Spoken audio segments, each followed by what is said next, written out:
When I was a little boy, the greatest dream of my life was that someday I would get a ball at a Major League Baseball game. I would travel to Cleveland with my family and go see the Indians play. We go to this giant stadium called Municipal Stadium, held about 80,000 people, and there's about 7,000 fans there. My brother and I used to love to move from seat to seat, always looking for the magical spot where maybe I would get that coveted baseball. I dreamed of it. It seemed like it would be the pinnacle of human experience. So one day I was about 10.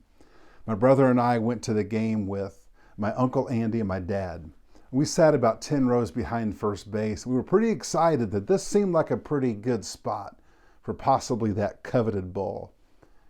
We got kind of anxious and bored, and we looked out at right field and saw the home run territory. And we thought, you know what? Wouldn't it be great to catch a home run ball? There's not many fans out there. So we sat out in right field for a while. We didn't get a ball. But during those couple innings, there was this moment when a foul ball was hit near where we were sitting over there behind first base. And we thought about it and wondered how close it got to us. Well, we went back to sit with Uncle Andy and my dad, and when we got back, they laughed at me. They said, "Mark, it landed on your seat. It bounced on my seat and went up, and the guy right behind me is holding that baseball." Man, my chance at the ball. Fast forward, now I'm 23 years old. I'm married, and I take my wife to the last 3 games ever at this old stadium. They're going to close it down. And this is a place where Babe Ruth had played before. This was nostalgic, and so now, for these 3 games, the place is packed. Every seat is sold. You're not thinking about getting a foul ball, but if I'll be honest with you, I'm 23, I'm still taking my mitt. So I have my mitt with me. I'm sitting in the left field home run area. And for the White Sox came up a guy named Bo Jackson, and he hit a home run. To my left was my wife, who was pregnant with our first son, Matthew. And right next to her was the aisle, and that's where the ball would go. And I couldn't get through her.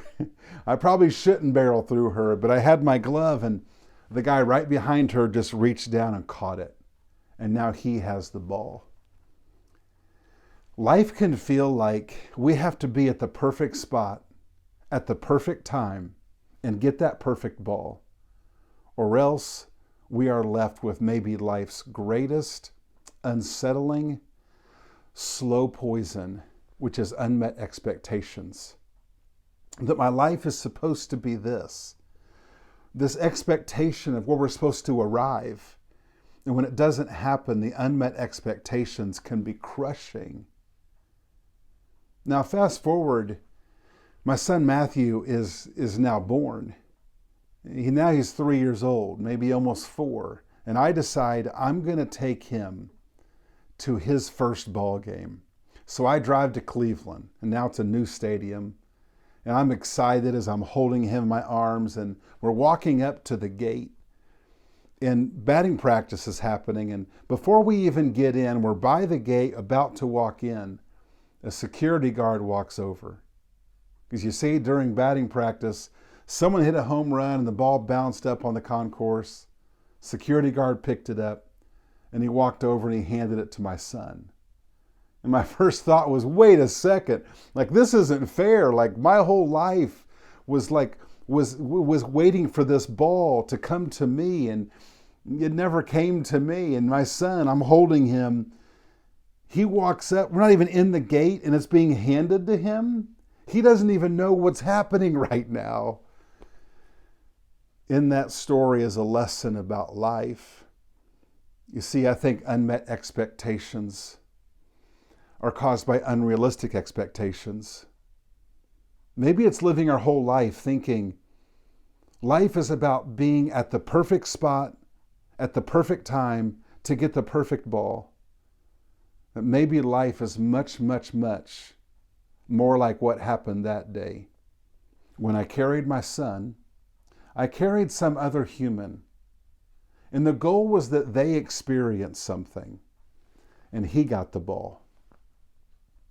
When life isn't about me getting the ball, when it's about someone else getting this ball, life becomes much more fulfilling. We can crush that pain of unmet expectations by rethinking the expectations we had to begin with.